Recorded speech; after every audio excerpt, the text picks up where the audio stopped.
வாரும் தூய ஆவியே, உம் பிரசன்னத்தை வாஞ்சிக்கிறோம். உம் வல்லமையால் என்னை நிறைத்து நீராளுகை செய்யும். அக்கினியும் நீரே, பெரும் காற்றும் நீரே, ஆலோசனை கர்த்தரே, என்னை ஆளுகை செய்யும்.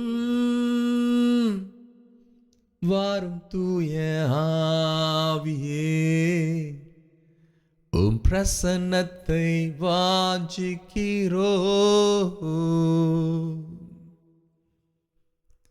சர்வலோகத்தையும் உண்டாக்கின ஒரே மெய் தேவனுக்கு மகிமை உண்டாவதாக. அந்த ஒரே தேவனுடைய குமாரனாகிய கர்த்தராகிய இயேசு கிறிஸ்துவுக்கு மகிமை உண்டாவதாக. அந்த கர்த்தராகிய இயேசு கிறிஸ்துவினுடைய ராஜ்யத்தை இந்த பூமியில விஸ்தாரப்படுத்துகிற அவருடைய ஆவியானவருக்கு மகிமை மேல் மகிமை உண்டாவதாக. தீர்க்கதரிசிகளுடைய ஆராதனையின் மேலே தேவனுடைய வல்லமை இறங்குகிறது. பிரமிப்பான காரியங்கள் நடக்கிறது. நம்முடைய எண்ணங்களுக்கு அப்பாற்பட்டு, நம்முடைய பலனுக்கு அப்பாற்பட்டு ஒரு தெய்வீக வல்லமை தீர்க்கதரிசிகளுடைய ராஜ்யத்திலே எப்பொழுதும் உண்டு. எனக்கு பிரியமான தேவனுடைய தீர்க்க தரிசன மாணவர்களே, மாணவிகளே, தீர்க்கதரிசிகளே, தீர்க்கதரிசிகளின் புத்திரர்களே, நம்முடைய ராஜ்யம் தேவனுடைய ராஜ்யத்திற்கு அடுத்ததாக இருக்கிறது. எலியா அப்பேற்பட்ட ஒரு பெரிய குருவாயிருந்தான். மாணவர்களுக்கு தேவன் எலியாவை மகிமைப்படுத்தினார். அக்கினி ரதங்கள் வானத்திலிருந்து இறங்கி வந்து, விமானம் என்று சொல்லுவோம் அல்லவா, அந்த அக்கினியான விமானத்திலே அவன் ஏறி அமர்ந்து தன்னுடைய சிஷ்யனாயிருந்த எலிசாவிற்கு நான் சென்று வருகிறேன் என்று சொல்லி அவன் உயிரோடு பரலோகத்திற்கு எழுப்பி போனான். எப்பேற்பட்ட மகிமையை தேவன் அந்த தீர்க்கதரிசிக்கு கொடுத்து கனம் பண்ணினார். கர்த்தருடைய நாமம் மகிமைப்படுவதா. எனக்கு பிரியமான தேவனுடைய தீர்க்க தரிசனமானவர்களே, நீங்கள் விசேஷித்த அழைப்பை பெற்றவர்களாக இருக்கிறீர்கள். ஒரு மனுஷனும் ஒரு மனுஷியும் உங்களுடைய அழைப்பை குறித்து உதாசீனமாக பேசக்கூடிய வாய்ப்புகளை தேவன் தரப்போகிறது. அப்படி பேசுவார்களே, தேவன் தன்னை எலியாவின் தேவனாக வெளிப்படுத்துவார். தேவன் தன்னை எலிசாவின் தேவனாக உங்களுக்கு வெளிப்படுத்துவார். ஹல்லேலூயா. நன்றி ஆவியானவரே. இந்த நாளின் பாடமானது ஆதியாகமமே தீர்க்க தரிசனத்தின் முதல் பாடமாக இருக்கிறது என்று நான் சொல்லுவேன். அநேகருக்கு இந்த வரம் வேண்டும் என்கிற ஒரு வைராக்கியத்தை நான் பார்க்கிறேன். அப்படி வைராக்கியம் பாராட்டுவது நல்லது. தேவனுடைய காரியத்தில் வைராக்கியம் பாராட்டுவது நல்லது. எல்லோருமா தீர்க்கதரிசிகளாக அழைக்கப்பட்டிருக்கிறார்கள்? இல்லை. ஆகவே எனக்கு பிரியமான மாணவர்களே, மாணவிகளே, ஆதியாகமத்தின் முதல் புத்தகத்திலே, குறிப்பாக 2வது வசனத்திலே தீர்க்க தரிசனத்தின் ஒரு வேரை நாம் உற்று கவனிக்கும் பொழுது அறிந்து கொள்கிறோம். பூமியானது ஒழுங்கின்மையும் வெறுமையுமாய் இருந்தது. ஆழத்தின் மேல் இருள் இருந்தது. தேவ ஆவியானவர் ஜலத்தின் மேல் அசைவாடிக் கொண்டிருந்தார். The earth was without form and void, and darkness was on the face of the deep, and the Spirit of God was hovering over the face of the waters. என்று ஆங்கிலத்திலே எழுதப்பட்டிருக்கிறது. பூமியானது ஒழுங்கின்மையும் வெறுமையுமாய் இருந்தது என்கிற வார்த்தையை நாம் நின்று உற்று கவனிக்க போகிறோம். தேவன் ஆதியிலே வானங்களை சிருஷ்டித்தார். ஆனால் பூமியை பார்க்கும் பொழுது அது வெறுமையாய் இருந்ததாம், அது ஒழுங்கின்மையாய் இருந்ததாம். நமக்கு ஒரு கேள்வி தோன்ற வேண்டுமே, தேவன் செய்கிறது எல்லாம் ஒழுங்கும் கிரமமாக இருக்குமே, எப்படி இந்த பூமி ஒழுங்கின்மையும் வெறுமையுமாய் மாறினது? ஆதியிலே தேவனை ஆராதனை செய்ய ஏற்படுத்தப்பட்ட ஒரு தூதனானவன் தன்னுடைய இருதயத்தின் பெருமை நிமித்தம் விழுந்த பொழுது தேவன் அவனை தள்ளிவிட்டார். அவன் விழுந்த இடம் பூமியாயிருந்தது. இப்பொழுது ஒரு கேள்வி, பூமியில எந்த தேசத்தின் மீது அவன் விழுந்தான்? வானத்திலிருந்து விழுந்தான். இப்பொழுது காணப்படுகிற தேசங்களிலே எந்த தேசத்திலே அவன் விழுந்தான்? ஒரு பக்கம் அது இருக்கட்டும். அவன் விழுந்த பொழுது மிகுந்த எரிச்சல் அடைந்தவனாக, வேலை போன பின்பு காணப்படுகிற ஒரு தொழிலாளி எப்படி முதலாளியை திட்டிக் கொண்டே இருப்பானோ அதே போல கோபத்தோடு அவன் காணப்படுகிறான். அவன் தேவன் முதலாவது அழகாக சிருஷ்டித்த இந்த பூமியை நாசம் பண்ணினான். ஆகவே அங்கு ஒழுங்கின்மை வந்தது, அங்கு வெறுமை வந்தது. யுகா யுகங்களின் தேவன் தன்னுடைய ராஜ்யத்திலே, தன்னுடைய சிங்காசனத்திலே வீற்றுக்கொண்டு சர்வத்தையும் பார்த்து கொண்டிருந்த பொழுது அவர் தள்ளிவிட்ட ஒரு தேவதூதன் அவர் உண்டாக்கின ஒரு கோளிலே விழுந்து போனான். அவன் அதை வெறுமையும் ஒழுங்கின்மையாய் மாற்றிவிட்டான். ஸ்ட்ரைக் பண்றாங்க இல்லையா, வேலை விட்டு அனுப்பின பிறகு ஒரு சில தொழிலாளிகள் என்ன பண்றாங்க, கோபத்துல அந்த கம்பெனியோடைய கண்ணாடியை உடைக்கிறாங்க, கிளர்ச்சி பண்றாங்க, தங்களுடைய டிமாண்ட்ஸை அந்த கம்பெனி தரணும்னு சொல்லி. அப்படிதான் அவன் என்ன பண்றான் பாருங்க. அவனுக்கு சொந்தமில்லாத ஒரு பூமியை அவன் சீர்கேடு பண்ண எல்லா விதத்திலும் அதை எடுத்து போட்டான். ஆனாலும் தேவன் பொறுமையாய் அவன் தன்னுடைய காயத்திலே காரியங்களை செய்தான் என்று அறிந்து கொண்டார். ஆழத்தின் மேல் இருள் இருந்தது. தேவ ஆவியானவர் ஜலத்தின் மேல் அசைவாடிக் கொண்டிருந்தார். ஆழத்தின் மேல் இருள் இருந்தது. ஒரு கிணற்றினுடைய மேல் பகுதி வெளிச்சமாகத்தானே இருக்கும். கிணற்றின் ஆழத்திலோ இருள் இருக்கும். கிணற்றுக்கு மேலே வெளிச்சம் காணப்பட வேண்டுமே அல்லாமல், இந்த வசனத்திலே நாம் பார்க்கிறபடி ஆழத்தின் மேல் இருள் இருந்தது என்று பார்க்கும் பொழுது பூமியின் ஆழமா அல்லது பூமிக்கு கீழாய் இருக்கிற ஆழமா? இது ஒரு தீர்க்க தரிசன பயிற்சியா இருக்கிறபடினாலே சகல வார்த்தையையும் நாம் கூர்ந்து கவனித்து நம்முடைய சரீரத்திலே அதை மாடு அசை போடுகிறது போல அசை போட அழைக்கப்பட்டிருக்கிறோம். தேவனுடைய வார்த்தையை. எனக்கு பிரியமான தேவனுடைய தீர்க்க தரிசனமானவர்களே, நமக்கு தேவனுடைய வரங்கள் வேண்டும், அவருடைய வல்லமை வேண்டும். அவர் உண்மையுள்ளவர். நம்மை உற்சாகப்படுத்துகிற ஒரு வசனம் எது? நமக்காக அவருடைய குமாரனையே ஒப்பு கொடுத்த தேவன் மற்ற எல்லாவற்றையும் நமக்கு அருளாதிருப்பது எப்படி என்கிற ஒரு வார்த்தையே நாம் அவர் அண்டையிலே போய் அவருடைய வரங்களை நமக்கு கேட்க நம்மை தூண்டுகிறதாகவும் உற்சாகப்படுத்துகிறதாகவும் இருக்கு. அல்லேலூயா. ஆகவே மாணவர்களுக்கு தைரியம் வேண்டுமே அல்லாமல் அவர்கள் பயந்து ஒளிந்து இருக்க வேண்டிய அவசியம் இல்லை. இங்கு பார்க்கிறோம், தேவ ஆவியானவர் ஜலத்தின் மேல் அசைவாடி கொண்டிருந்தார்.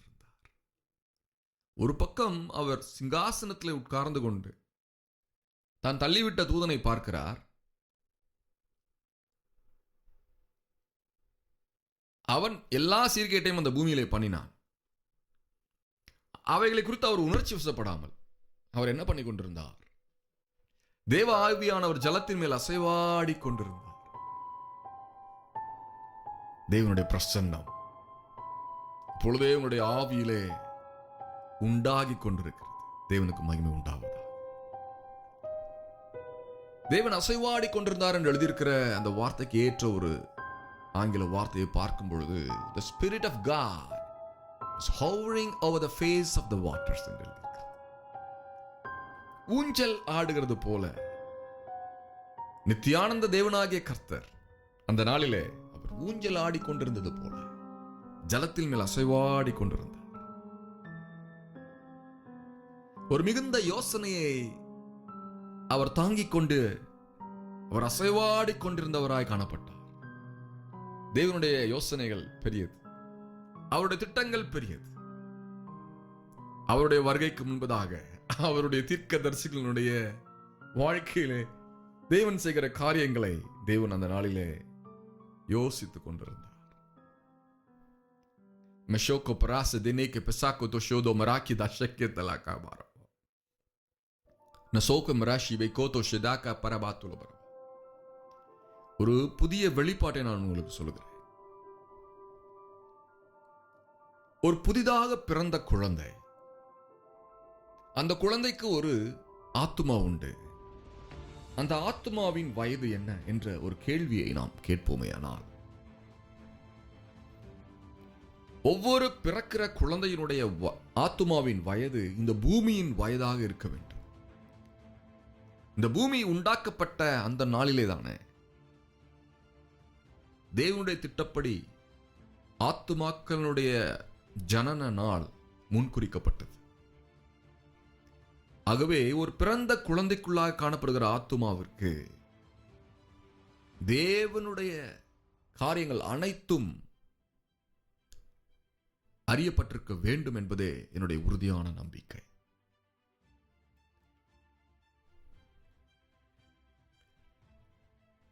இந்த ஆஸ்ட்ரோனட் சுனிதா வில்லியம்ஸ் என்ன சொல்றாங்க பாருங்க.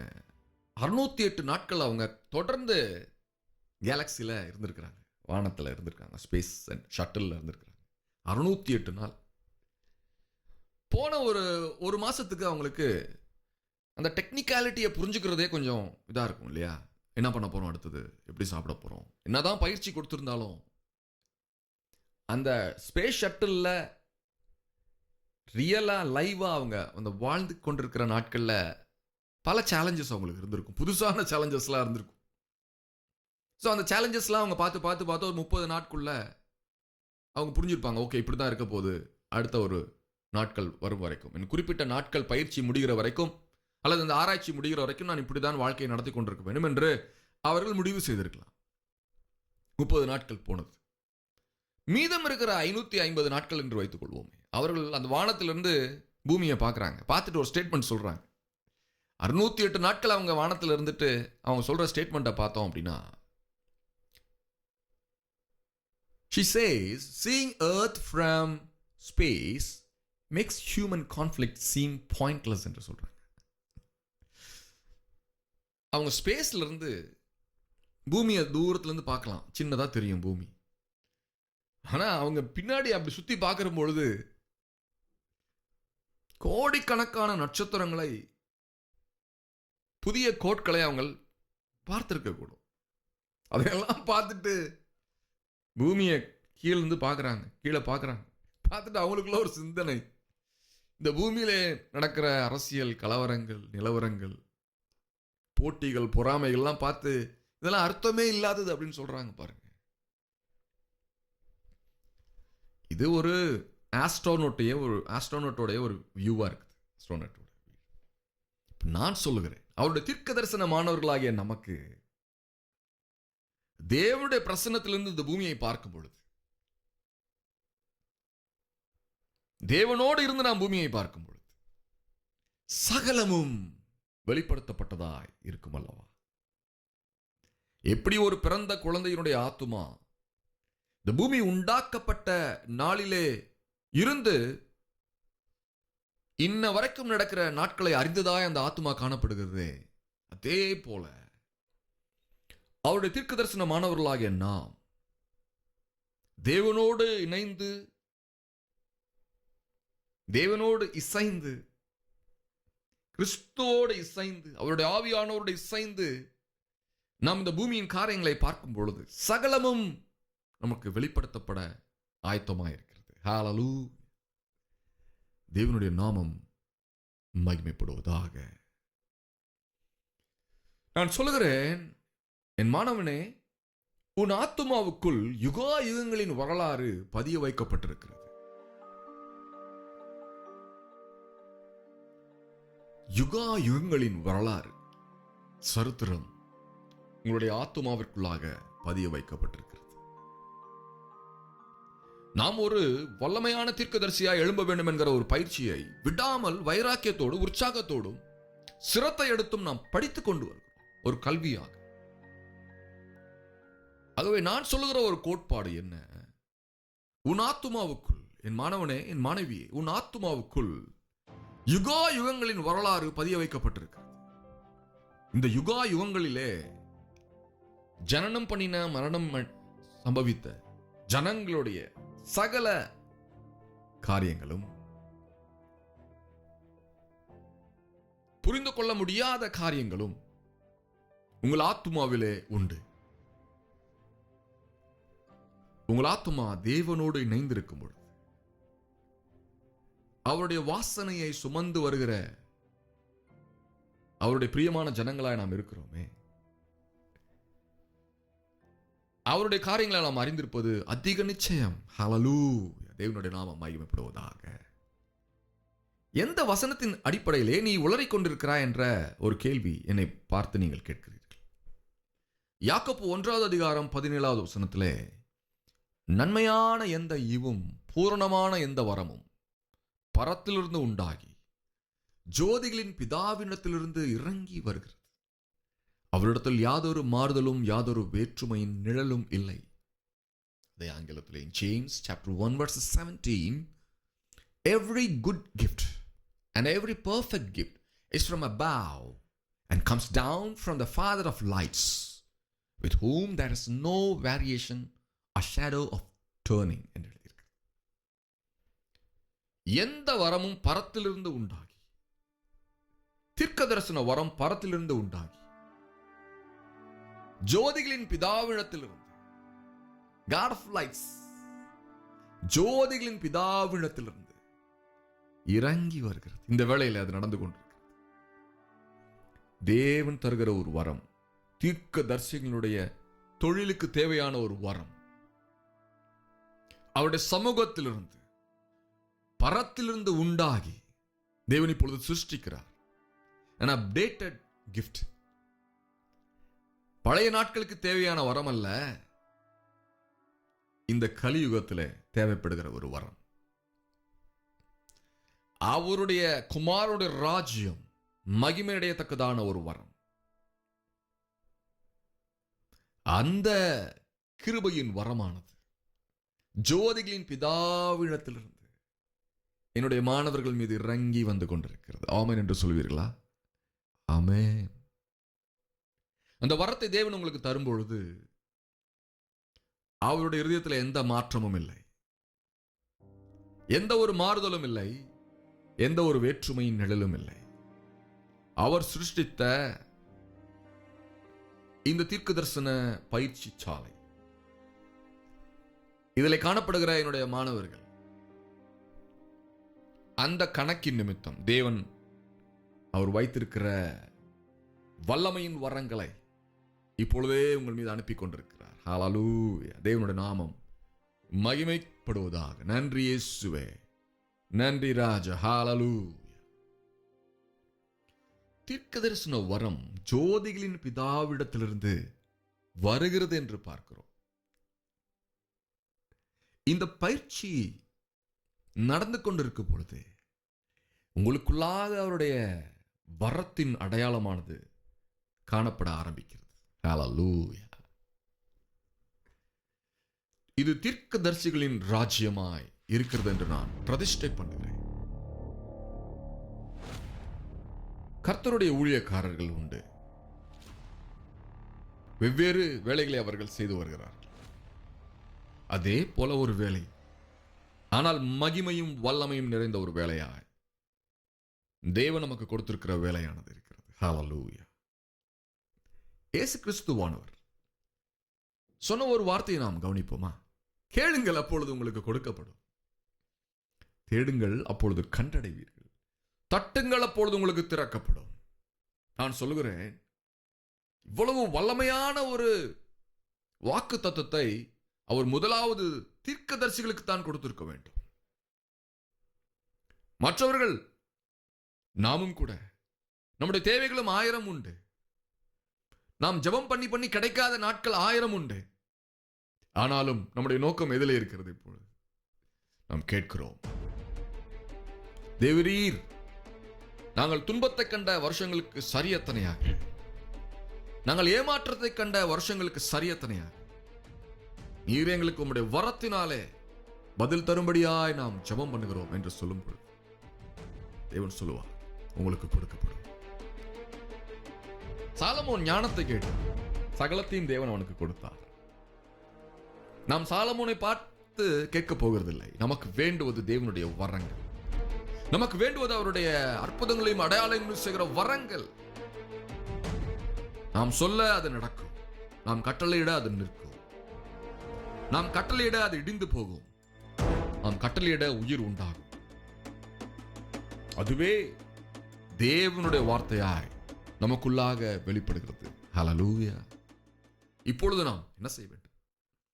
தேடுங்கள், அப்பொழுது கண்டடைவீர்கள். அவருடைய வசனம், அவருடைய தீர்க்கதரிசன வரம் எப்படி நான் பெற்றுக்கொள்ள முடியும் என்கிற ஒரு தேடுதல் நம்முடைய ஆத்மாவிலே உண்டல்லவா? அந்த தேடுதலே தேவனை நமக்காக தர செய்ய போதுமானதா இருக்கிறது. ஹல்லேலூயா. தட்டுங்கள், அப்பொழுது உங்களுக்கு திறக்கப்படும். யாருமே கேட்கலையே இது வரைக்கும். அந்த கெட்ட குமாரன் என்ன கேட்டான்? உங்க சொத்துல எனக்கு பாதியை கொடுங்கன்னு கேட்டான். அவங்க தகப்பன் கொடுக்க மாட்டேன்னு சொன்னாரா? மனம் சலித்து கொண்டே கொடுத்தாரா? மனப்பூர்வமாய் கொடுத்தார். ஒரே ஒரு காரணம், என்னுடைய குமாரன். எனக்கு பிரியமான தேவனுடைய தீர்க்க தரிசனமானவர்களே, நாம் தேவனுடைய வல்லமையின் சொத்தை பாதி கேட்க அழைக்கப்பட்டிருக்கிறோம். ஹல்லேலூயா. பரிசுத்த ஆவியானவருக்கு மகிமை உண்டாவதாக. தேவனுடைய வரங்களை அல்லது தேவனுடைய வல்லமையின் பாதி அளவை நாம் தேவனிடம் கேட்க போகிறோம். பாதி சொத்தை எங்க கொடுங்க ஆண்டவரே. அவர் கொடுக்க மாட்டேன்னு சொல்ல போறாரா? ஏனென்றால் கேட்கிறவன் எவனும் பெற்றுக் கொள்ளுகிறான், தேடுகிறவன் கண்டடைகிறான், தட்டுகிறவனுக்கு திறக்கப்படும். நாம் ஒரு கூட்டமாக விடாப்பிடியாக தேவனை பார்த்து கேட்டுக்கொண்டிருக்கிறோம். என்னுடைய மாணவர்களாக மாணவிகளாக நாம் கேட்டுக்கொண்டிருக்கிறோம். ஹல்லேலூயா. நன்றி ஆண்டவரே. எலியாவும் எலிசாவும் இருந்த நாட்களிலே தேவனுடைய ஆலயம் இருந்தது, தேவனுடைய ஊழியக்காரர்கள் இருந்தார்கள். எலியாவும் எலிசாவும் இருந்த நாட்களிலே போதகர்கள் இருந்தார்கள், ஆசிரியர்கள் இருந்தார்கள், லேவியர்கள் இருந்தார்கள், ஆசாரியர்களும் இருந்தார்கள். இவர்களை அல்லாமல் தனித்த ஒரு கூட்டம் தேவன் உண்டாக்கி வைத்திருந்தார். ஹல்லேலூயா. அப்படிப்பட்ட ஒரு கூட்டமாக தேவன் இந்த நாளிலே நம்முடைய ஊழியத்தின் மூலமாக தீர்க்கதரிசிகளை எழுப்பிக் கொண்டிருக்கிறார். ஹல்லேலூயா. தேவன் சொல்ல அதற்கு எதிர்த்து நிற்பவன் யார்? ஆமென். பாருங்க, பெகாசஸ் என்ற ஒரு சாஃப்ட்வேர், NSO குரூப், இஸ்ரேலில் இருக்கிற NSO குரூப் தான் அதை கண்டுபிடிச்சாங்க. பெகாசஸ் சாஃப்ட்வேர் அது என்ன பண்ணுதான்? What's the functionality of the Pegasus software என்று பார்க்கும்பொழுது, it is an extremely sophisticated malware that infects smartphones without user knowledge, extracting messages, calls, photos and activating microphones, cameras for total surveillance என்று எழுதியிருக்கிறது. நமக்கே தெரியாமல், நம்முடைய உத்தரவையும் வாங்காமல், நம்முடைய கட்டுப்பாட்டையும் மீறி அந்த மொபைலில் இருக்க எல்லா டேட்டாவையும் எடுக்கிற, கேமராவை யூஸ் பண்ணுகிற, ஆடியோவை ரெக்கார்ட் பண்ணுகிற சர்வ வல்லமையும் படைத்ததாக இந்த பெகாசஸ் சாஃப்ட்வேர் இருக்கிறதா நாம் பார்க்கிறோம். நான் சொல்லுகிறேன், தேவனுடைய ஆவியானவர் அவருடைய தீர்க்கதரிசிக்குள்ளாக இருக்கும் பொழுது எல்லாவற்றையும் குறித்த தகவல்களை அவருடைய தீர்க்கதரிசிகளுக்கு வெளிப்படுத்தாமல் இருக்க மாட்டார். ஹல்லேலூயா. தேவனுடைய நாமம் மகிமை அடைவதாக. ஏனென்றால் வேதம் சொல்கிறது, 1 கொரிந்தியர் 2வது அதிகாரம் 15வது வசனத்திலே, ஆவிக்குரியவன் எல்லாவற்றையும் ஆராய்ந்து நிதானிக்கிறான், ஆனாலும் அவன் மற்றொருவனாலும் ஆராய்ந்து நிதானிக்கப்படான் என்று எழுதியிருக்கிறது. ஆவிக்குரியவன். நான் சொல்லுகிறேன், ஒவ்வொரு தீர்க்கதரிசி எல்லாவற்றையும் ஆராய்ந்து நிதானிக்கிறான். அப்படிப்பட்ட தீர்க்கதரிசிகளை ஒருவனும் ஆராய்ந்து நிதானிக்க முடியாது என்கிற ஒரு காரியத்தை பார்க்க. பெகாசஸை பத்தி நம்ம சொல்லிடுறோம், இது இந்த காரியத்தை பண்ணுதுன்னு சொல்லி. நான் சொல்லுகிறேன், கர்த்தருடைய தீர்க்கதரிசிகளாகிய உங்களையும் என்னையும் தேவனே தன்னுடைய கரத்திலே மறைத்து வைத்திருக்கிறார். ஏற்ற நேரம் வரும்போது நம்முடைய வாயிலிருந்து வருகிற வார்த்தைகள் வானத்தை அதிர பண்ணும். ஹல்லேலூயா. கிறிஸ்து மரித்து 3ஆவது நாள் உயிரோடு எழும்பினார்.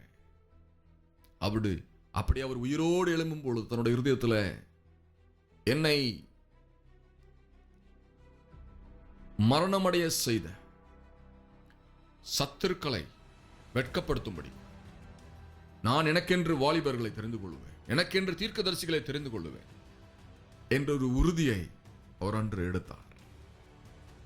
அந்த வேலையை செய்யவே அவருடைய ஊழியக்காரர்களாகிய அவருடைய தீர்க்கதரிசிகளாகிய நாம் அழைக்கப்பட்டிருக்கிறோம். தேவனுடைய நாமம் மகிமை அடைவதாக. நன்றி இயேசுவே.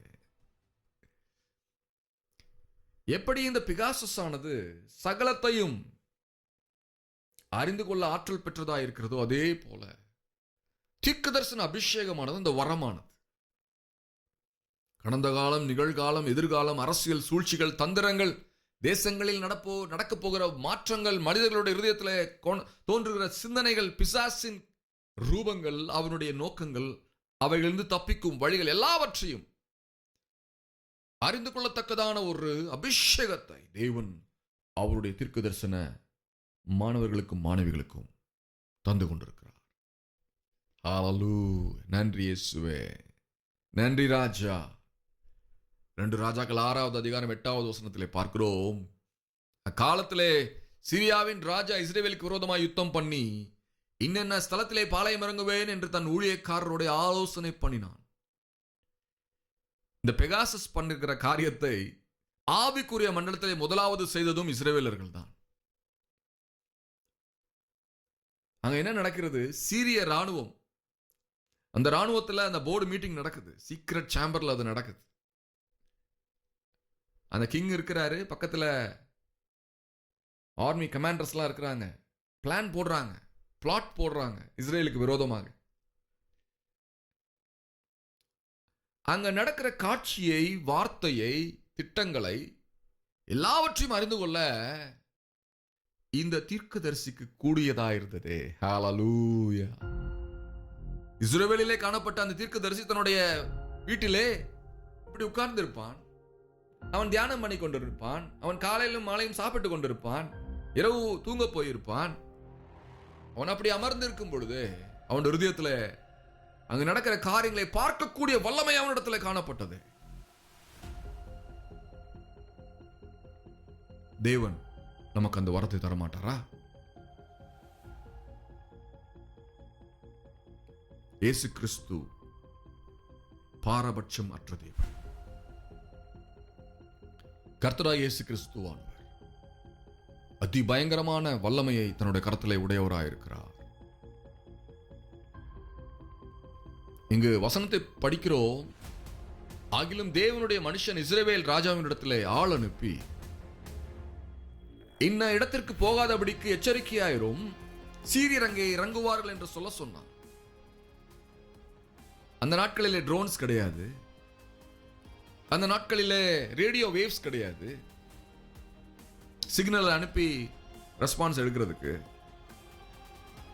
அல்லது தெர்மல் கிராஃப்ஸை கண்டுபிடிச்சு அங்க எதிரிகள் என்னென்ன ஆயுதங்களை வச்சிருக்காங்கன்னு ஒண்ணு தெரியாது. எதுவுமே இல்லாத அந்த நாட்களிலே ஒரு தீர்க்கதரிசினாலே சத்துருனுடைய திட்டங்களை உட்கார்ந்த இடத்திலே கொண்டு அறிந்து கொண்டு அதை அந்த ராஜாவிடத்திற்கு சொல்லி உன்னை காப்பாற்றிக் கொள் என்ற ஆலோசனை கொடுக்க, 10வது வசனத்திலே அப்பொழுது இஸ்ரவேலின் ராஜா தேவனுடைய மனுஷன் தன்னை எச்சரித்து தனக்கு குறித்து சொன்ன ஸ்தலத்திற்கு மனுஷனை அனுப்பி பார்த்து எச்சரிக்கையாயிருந்து இப்படி அநேக தனம் தன்னை காத்து கொண்டான் என்று பார்க்கிறோமே. தேவனுடைய வல்லமைகள் குறைந்து போய்விட்டதா? ஹalleluya. இல்லை. பிரசங்கி 3வது அதிகாரம் 11வது வசனத்தை நாம் படிப்போமேயானால், அவர் சகலத்தையும் அதினதின் காலத்திலே நேர்த்தியாய் செய்திருக்கிறார், உலகத்தையும் அவர்கள் உள்ளத்திலே வைத்திருக்கிறார், ஆதலால் தேவன் ஆதி முதல் அந்த மட்டும் செய்து வரும் கிரியை மனுஷன் கண்டுபிடியான் என்று எழுதியிருக்கிறார். ஒரு பக்கம் நான் முதலாவது சொன்னேன், ஒரு குழந்தை பிறக்கும் பொழுது அந்த குழந்தையுடைய ஆத்மாவின் வயது என்ன? அந்த பிறந்த நாளிலிருந்து அந்த ஆத்மாவுடைய வயது கணக்காகிறதா? இல்லை. அந்த குழந்தையினுடைய ஆத்மாவினுடைய வயது இந்த பூமியின் வயது என்று நான் சொல்கிறேன். எந்த அடிப்படையில் இதை நான் சொல்கிறேன் என்றால், இந்த வசனத்தை நான் பார்ப்பது நல்லது. உலகத்தையும் அவர்கள் உள்ளத்திலே வைத்திருக்கிறார். இந்த உலகத்தை தேவன் உள்ளத்திலே வைத்திருக்கிறார், மனிதர்களுடைய உள்ளத்திலே வைத்திருக்கிறார்.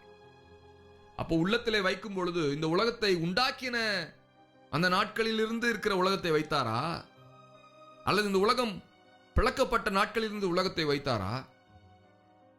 முதலாவது நான் சொன்னதே சரி. இந்த உலகம் உண்டான பொழுது இருந்த நாட்களில் இருந்து இந்த நாள் வரைக்கும் இருக்கிற சகல காரியங்களையும் தேவன் அந்த ஆத்மாவை வைத்திருக்கிறார். மனுஷன் கண்டுபிடியா? நான் சொல்கிறேன், தீர்க்க தரிசனம் வரம் பெற்றவர்கள் கண்டுபிடிப்பார்கள். ஹalleluya. இயேசு கிறிஸ்துவுக்கு மகிமை உண்டாவதாக. நாம் சாதாரணமான நோக்கத்தோடு நம்முடைய நேரத்தை வீணாக்கவில்லை. நமக்கு வல்லமையும் வரங்களும் வேண்டும். இயேசுவிடம் காணப்பட்ட வரங்களும் வல்லமையும் நமக்கு வேண்டும். எலிசாவிடம் காணப்பட்ட வரங்கள் நமக்கு வேண்டும். அந்த நோக்கத்திலே நாம் உறுதியாய் இருக்கும் பொழுது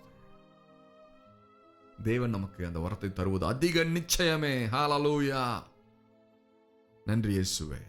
ரோமர் 8வது அதிகாரம் 32வது வசனத்திலே படிக்கிறோம், தம்முடைய சொந்த குமாரன் என்றும் பாராமல் நம்ம எல்லோருக்காகவும் அவரை ஒப்புக் கொடுத்தவர், அவரோடு கூட மற்ற எல்லாவற்றையும் நமக்கு அருளாதிருப்பது எப்படி என்கிற அந்த வசனமே நமக்கு ஆதாரமாக இருக்கிறது. அந்த வசனத்தை நாம் பிடித்துக் கொண்டு தேவனுடைய சமூகத்தில் போய் நிற்கிறோம். கர்த்தாவே, நீர் சொன்னீரே, நீர் குமாரனை கொடுத்திருப்பீரேயானால் மற்ற எல்லாவற்றையும் கொடுப்பது அதிக நிச்சயமே, ஆகவே நீர் எனக்கு இந்த வரத்தை தாரும். நான் சொல்லுகிறேன், கர்த்தாவே, என்னுடைய மாணவர்களுக்கும் மாணவிகளுக்கும் இந்த வரத்தை தாரும். ஆமென், ஆமென், ஹalleluya. இந்த தீர்க்கதரிசன கல்வி ஒரு நூதனமான ஆராய்ச்சி என்று நான் சொல்லுவேன். The study of prophecy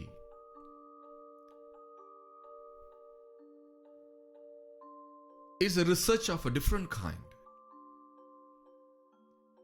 பிலிப்பியர் 2வது அதிகாரம் 13வது வசனத்திலே, ஏனெனில் தேவனே தம்முடைய சித்தத்தின்படி, தயவுள்ள சித்தத்தின்படி விருப்பத்தையும் செய்கையையும் உங்களிலே உண்டாக்கிறவராயிருக்கிறார் என்று பார்க்கிறோம். எல்லோருக்குமா இந்த வரத்தை குறித்த ஒரு மேன்மையான எண்ணம் உண்டு. நம்பிக்கையே இல்லையே, இப்படிலாம் நடக்குமா நடக்காதான்ட்டு அவங்க பாட்டு போயிட்டே இருக்கிறாங்க. கர்த்தருடைய வசனம் சொல்லி ஏவப்பட்டுக்கிட்டு தான் இருக்கு பாருங்க, ஆனா அதை அவங்க கவனிக்கிறது இல்லை. ஆனா நம்ம முழிச்சுக்கிட்டோம். No no no no no, என்னுடைய வாழ்க்கை இப்படியே போகக்கூடாது. இயேசுக்கு வரங்கள் வல்லமை உண்டு என்று நான் விசுவாசிக்கிறேன். அந்த வரங்களை நான் பெற்றுக்கொள்ளக்கூடிய காரியம் நிச்சயம் உண்டு என்று விசுவாசிக்கிறேன். ஆகவே நான் முன்னேறி செல்கிறேன். தம்முடைய தயவுள்ள சித்தத்தின்படி என்னுடைய மாணவர்களுக்கும் மாணவிகளுக்கும் தேவன் தயவுள்ள சித்தத்தின்படி உங்களுக்குள்ளாக ஒரு விருப்பத்தை, செய்கையை போட்டிருக்கிறார். என்னைய பார்க்குறீங்க, என்னைக்கோ ஒரு நாள் என்னைய பார்த்தீங்க, திடீர்னு என்னைய சப்ஸ்கிரைப் பண்ணியிருக்கீங்க. தமிழ்நாட்டில் 1000 பேர் ஊழியம் பண்றாங்க. 1000 ஊழியக்காரர்கள் இருக்கிற ஒரு ஜெருசலேமாக தமிழ்நாடு இருக்கிறது. அப்படி இருக்க என்னைய எப்படி நீங்க மீட் பண்ணீங்க? எது எனக்கு சப்ஸ்கிரிப்ஷனை உண்டு பண்ணுச்சு? அப்போ தேவனே உங்கள் இருதயத்தில் இவன் கூட சேர்ந்துக்கோ அப்படின்னு உங்கள்கிட்ட சொல்லியிருக்கிறார். இல்லாட்டி நீங்க டெலிட் பண்ணிட்டு போயிருப்பீங்க, பிளாக் பண்ணிட்டே போயிருப்பீங்க, இவனை பார்க்கவே கூடாதுன்னு சொல்லி நீங்க டிசிஷன் எடுத்து போயிருப்பீங்க. என் சத்தத்தை கேட்டாலே எனக்கு எரிச்சலா வருதுன்னு போயிருப்பீங்க இல்லையா? ஆனா என்னோட ஃப்ரீக்வன்சி உங்களோடு சமாதானத்தை பேசியிருக்கு. கரெக்டு, இவன் சொல்றது கரெக்டு, இவன் ஏதோ சொல்றான், இவன் ஒருவேளை இவனோட சத்தம் எனக்கு ஏற்றதா இருக்குன்னு சொல்லி அந்த சத்தம் உங்களுடைய ஆத்துமாவை உற்சாகப்படுத்தினது நிமித்தம் நீங்க சப்ஸ்கிரைப் பண்ணியிருக்கீங்க. வெல்கம். ஹல்லேலூயா. நான் சொல்றேன், நான் வீணாக ஓடினதும் வீணாக பிரயாசப்பட்டதும் இல்லை என்கிற மகிழ்ச்சி கிறிஸ்துவின் நாளில் எனக்கு உண்டாயிருப்பதற்கு ஜீவ வசனத்தை பிடித்துக் கொண்டு உலகத்திலே சுடர்களைப் போல பிரகாசிக்கிற நீங்கள் என்று எழுதியிருக்கிறார். சுடர்களைப் போல பிரகாசிக்கவே தீர்க்கதரிசிகள் அழைக்கப்பட்டிருக்கிறார்கள். இந்த பாடங்களை கற்றுக்கொள்ள நீங்கள் ஒரு டைம் எடுத்து உட்காந்துருக்கீங்க. கையில் டீ எடுத்துட்டு மொபைலில் உங்க டேபிளில் உட்காந்துட்டு அப்படியே சாப்பிட்டுட்டு இருக்கீங்க. டிவி ஓடிட்டு இருக்கு, மொபைலில் என்னுடைய மூஞ்சி உங்களுக்கு தெரிஞ்சுக்கிட்டு இருக்கு. வீட்டில் ஒரே சவுண்டாக இருக்கு. அதுக்கு இடையில நீங்க திடீர்னு என்னைய பார்க்குறீங்க. நான் சொல்றேன், அப்படி பார்க்கிற பிரயாசமும் உங்களுடைய வாழ்க்கையில வீணாக போவதில்லை. விளையாட்டாக உன்னிப்பாக கவனிக்காமல் எதேச்சியாக கவனிக்கிற உங்கள் பிரயாசமும் விருதாவாய் போவதில்லை. நான் வீணாக ஓடினதும் வீணாக பிரயாசப்பட்டதும் இல்லை என்கிற மகிழ்ச்சி கிறிஸ்துவின் நாளிலே எனக்கு உண்டாயிருப்பதற்கு எனக்கு ஒரு மகிழ்ச்சி காத்து கொண்டிருக்கிறது. நான் தீர்க்கதரிசிகளை எழுப்பினேன் என்கிற ஒரு உற்சாகம். நான் ஒரு பள்ளியை நடத்தினேன், அதிலிருந்து பயிற்சி பெற்ற என்னுடைய மாணவர்கள் ஃப்ளையிங் கலர்ஸ் டாப்பரா இருக்கிறாங்க. அவங்களுடைய ஸ்பெஷலைசேஷன்ல, ஃபீல்ட் ஆஃப் எக்ஸ்பர்டீஸ்ல. இதே போல தான் தேவன் செய்ய போகிறார் என்னுடைய மாணவர்களுக்கும் மாணவிகளுக்கும். ஹல்லேலூயா. நீங்க எப்படி இருக்கீங்களா? சுடர்களைப் போல பிரகாசிக்கத்தக்கதாக தேவனுடைய வல்லமை உங்களுக்குள்ளாக காணப்படுகிறது. ஆமென். நன்றி ஆண்டவரே. பாருங்க, ஒரு ஆசிரியனுடைய தூண்டுதலே மாணவர்களை சாதிக்க உற்சாகப்படும். ஒரு கிளாஸ்க்கு போறோம், உட்கார்ந்துருக்கிறோம். அவர் வாதியார் அவர் குடும்பத்தில் ஏகப்பட்ட பிரச்சனை இருக்கும். அந்த பிரச்சனையை பத்தி உங்கள்ட்ட சொல்லுவாரா? இல்ல. அவர் நல்ல ஆசிரியர் என்ன பண்ணுவாரு, பிரச்சனை ஒரு பக்கம் ஓடிட்டு தான் இருக்கும், ஆனா அவர் சப்ஜெக்ட்ல அவரு இன்வால்வ் ஆகி உங்களுக்கு சொல்லி கொடுத்துட்டு இருப்பார். பேஷனட்டா சொல்லி கொடுத்துட்டு இருப்பார். ஒரு பிசிக்ஸ் கான்செப்டா இருக்கலாம், அல்லது ஒரு ஈக்குவேஷனா இருக்கலாம், ஒரு டெரிவேஷனா இருக்கலாம். அந்த பேஷன் தான் அந்த ஒரு ஃபயர் கேட்கிற ஸ்டூடெண்ட்ஸ்க்கு ஒரு ஸ்பார்க் உண்டு பண்ணும். பல டீச்சர்ஸ் இருக்கிறாங்க, கேரக்டர் டெவலப்மெண்ட் பத்தி பேசுறாங்க, ஆத்ம அறுவடையை பத்தி பேசுறாங்க, சோல் வின்னிங் டாஸ்க் பத்தி ஹைலைட் பண்ணி சொல்றாங்க, இமோஷனலா கொண்டு போறாங்க, கண்ணீர் விட்டு அலப் பண்றாங்க. அது மூலமா அது ஏதோ அவங்க பண்றாங்க. சிலர் என்ன பண்றாங்க, மியூசிக்கல் இன்ஃப்ளூயன்ஸ் பண்றாங்க, நல்ல பாட்டை பாடி அதன் மூலமாக தேவனுடைய பிரசன்னத்தை கொண்டு வந்து பல காரியங்களை பண்றாங்க. சிலர் ஃபெய்த் மோட்டிவேஷன் பண்ணி எங்கேஜ் பண்றாங்க. பாருங்க, பல ஸ்பெஷலைசேஷன் இதுல இருக்கு பாருங்க இந்த கிங்டம் ஆஃப் காட்ல. சிலர் என்ன பண்றாங்க, மிராக்கிள்ஸ் பத்தியே பேசுறாங்க. மிராக்கிள்ஸ் ட்ரிவன் மினிஸ்டர்ஸ் சொல்லலாம். நம்ம யார்? We are the generation of prophetic teachers. Hallelujah. Our main focus is on prophecy. Our main focus is to get the power of God. Or in other words, I can say, our main focus is to get the half of God's power in our hands. Hallelujah. தேவன் வெளிச்சம் உண்டாக கடவுது என்றார், வெளிச்சம் உண்டாயிற்று. வெளிச்சம் நல்லது என்று தேவன் கண்டார், வெளிச்சத்தையும் இருளையும் தேவன் வெவ்வேறாக பிரித்தார் என்று பார்க்கிறோம். எனக்கு பிரியமான தேவனுடைய தீர்க்க தரிசனமானவர்களே, இப்பொழுதும் இந்த லெசனை நான் கண்டினியூ பண்றேன். நெக்ஸ்ட் எபிசோட்ல ஒரு ஜெபத்தை பண்ணலாமா? சர்வ வல்லமையுள்ள எங்கள் பரலோக தகப்பனே,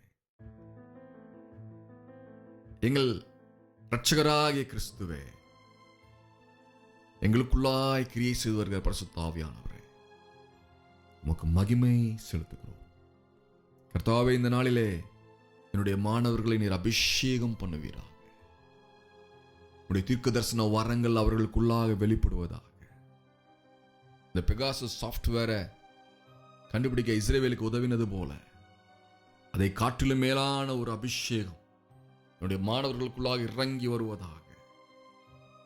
ஜனங்களை நிதானிக்கிற ஒரு ஆவி, தேசங்களை நிதானிக்கிற ஒரு ஆவி, சகல ஞானத்தின் ஆவி என்னுடைய மாணவர்களுக்குள்ளாக இறங்கி வருவதாக.